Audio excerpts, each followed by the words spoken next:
Ağdamın Kəngərli kəndində tikilən evlərin keyfiyyəti necədir? Üzdüklər, suvaq materialına niyə istifadə olunur, olunmur? Üzdük necə çəkilir? Onun yanma ehtimalı vardı, yoxdur? Ümumiyyətlə bu daş evlərin bünövrəsi qoyulandan hansı materiallardan istifadə olunur? Bütün suallar, şərhlərdə yazılan bütün sualları rəsmi nümayəndə cavablandıracaq. Və mən indi rəsmi nümayəndə ilə bir yerdəyəm. Hər vaxtınız xeyirli olsun. İlk olaraq özünüzü təqdim eləyərdiniz. Ağdam, Füzuli və Xocavənd rayonlarında bərpa tikinti idarə etmə xidmətinin keyfiyyətə nəzarət və əməyin təhlükəsizliyi departamentinin müdür müavini. Ramin Quliyev. Ramin müəllim, bax, suallar var, suallar çoxdur. Biz dünən material, belə gəzişə-gəzişə də danışa bilərik. Təqdim elədik. Birinci sual bundan ibarətdir ki, bu evlərin üzdükləri yanar materialdır, yoxsa yox? Xeyr, bu üzlüklərdə istifadə olunan materiallar hər bir təhlükəsizlik sertifikatı ilə təmin olunub və hər bir material Q1 sinifinə, yəni alov almayan material sinifinə daxil olunubdur. Əlavə olaraq bizim ərazidə gördüyümüz bu evlərdə istifadə olunan hər bir material təsdiqi üçün müraciət olunaraq podraçı tərəfindən yoxlanılır. Onun sertifikatı, onun texniki göstəricisi və layihə cizgisinə uyğun olub olmaması yoxlanılır. Və ondan sonra artıq biz o materialın istifadəsinə icazə veririk. Heç bir, yəni qanuna uyğun olmayan material, tikintiyə uyğun olmayan materialı biz əraziyə gətirib istifadəsinə qadağa qoymuşuq. Bütün evlərin üzdükləri də dediyiniz materialdandır. Və bunun əsas mahiyyəti nədir? Nə üçün vurulub? Bunun əsas mahiyyəti, belə deyək də, yayda sərin, qışda isti saxlamaqdan ötürü nəzərdə tutulubdur evləri. Burada birbaşa olaraq işığa, qaza və digər şeylər qənaət üçündür. Yəni artıq işıq israf edilmir, yəni evi isitmək üçün, belə deyək də, qışın soyuq çağlarında və yaxud da yayda kondisioner daha çox istifadə olunmayacaq, sərin saxlayacaq. Yəni dediyiniz o qənaətin səbəbi budur. Həm də isti soyuğa görə. Suallar yazırlar şərhlərdə, qeyd edirlər ki, yox, əslində bu üzdüyü olmamalıydı, suvaq vurulmalıydı daş evlərdə hamısı və bu daş evlərinin üzərinə birinci suvaq gərək çəkəydilər, sonra bu üzdüyü vuraydı. Bu suala nə cavab verərdiniz? Bu sual birbaşa həmin material divara bərkidilməlidir. Bu divara bərkidildikdən sonra biz zaten onun üst hissəsində istilik izolyasiya tipli suvaqdan istifadə edirik. Hansı ki, onun da vurulması həmin materialın bildirdiyim kimi alovlanmaması üçün və fasadın sabahsı gün dağılmamasına aparıb çıxarır. Yəni onun daha yaxşı və daha keyfiyyətli olmasını təmin edir. Bugün kifayət qədər evlər tikilir, əhali yaşayır, yəni çox müasir evlərdir. Burada istifadə olan materiallar, burada podraçılar işləyir, çalışır və bunların fəaliyyətində hansısa materialı gətirmək, belə deyək, kimsə burada çalışar ki, daha ucuz avadanlıq istifadə eləsin, material istifadə eləsin. Bunu necə yoxlayırsınız, yaxşı? Bildirdiyim kimi, yəni hər bir materialın sertifikatı təqdim olunduqdan sonra, biz təsdiqləndikdən sonra bizim texniki nəzarət tərəfindən əraziyə gətirilən bütün materiallar yoxlanılır, həmin sənədə uyğun olub olmaması yoxlanılmalarına icazə verilir. Yəni belə bir şey deyim, bizim buradakı podraççıların hər hansı bizə təqdim elədiyi sənədin yenidən onun ərazidə yoxlanılaraq istifadəsini icra eləməsini təmin edirik.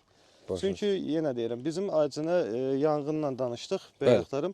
Bizim dam konstruksiyalarında istifadə olunan bütün taxta materiallarımız həşərata qarşı və yanğına qarşı mayelərə salınaraq onun daha da möhkəm olması və gələcəkdə heç bir yanğın fəsadının baş verməməsi də təmin olunur. Çox maraqlı. Yəni bunu biz sırf yenə deyirəm, yanğından mühafizəni biz o qədər düşünürük ki, xidmət olaraq.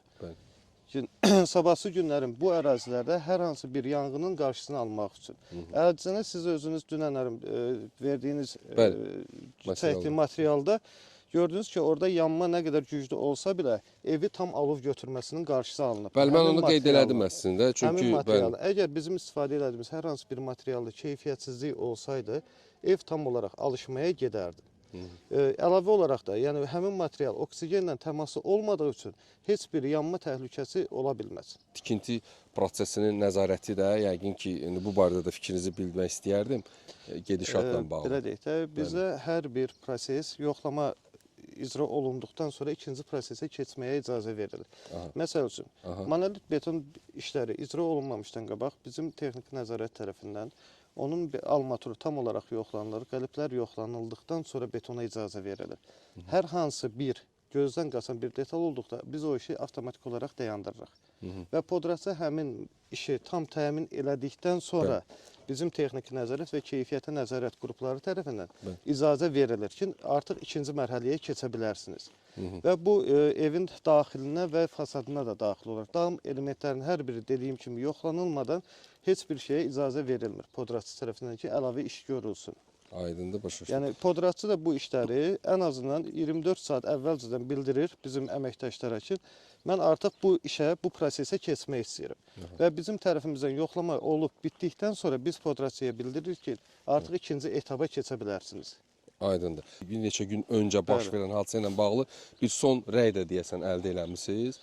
O Fövqəladə Hallar Nazirliyi ilə bağlı, o rəy ilə bağlı məlumat verərdiniz. Rəyə əsasən, yəni podratçının Fövqəladə Hallar Nazirliyinin bizə verdiyi rəy əraziyə baxış keçirmiş və yanğın prosesi zamanı evin olan həmin hissənin tam olaraq yanğından mühafizə olunduğunu və alovla təmasdan sonra həmin materialın birbaşa olaraq özünün funksiyasını dayandıraraq heç bir yanğın hadisəsinin getməsinə ikinci yol açmamışdır. Yəni o tam olaraq bildirilibdir. Aha. Və ümumiyyətlə siz bax bu hadisədən sonra hər hadisə əslində bir məsələn bir siqnalıdır da belə deyək. Bir xəbərdarlıq elədinizmi sakinlərə ki, bax necə davranmaq lazımdır? Hansı təhlükəsizlik qaydalarına riayət eləsinlər ki, bax belə problemlərlə qarşılaşmayaq?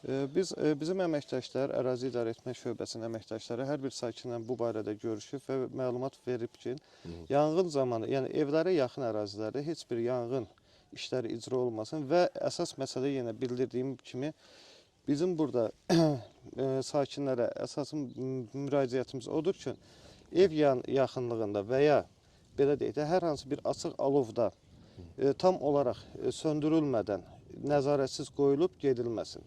Çünki həmin yanğının baş verməsinə əsas olaraq nəzarətsizlikdən əmələ gəlmişdir. Əgər tam olaraq nəzarət altında olsaydı, orada maksimum belə deyək də, 1 kvadrat hissəyə ziyan deyə bilərdi. Amma orada siz özünüz də çəkilişdə gördünüz ki, alovun hündürlüyü evlə bərabər olur. Kondisionerə artıq çatırdı o motoruna. O da yansaydı, yəni o daha böyük problemlər yarana bilərdi. Təşəkkür edirəm sizə. Minnətdaram, çox sağ olun. Sağ olun.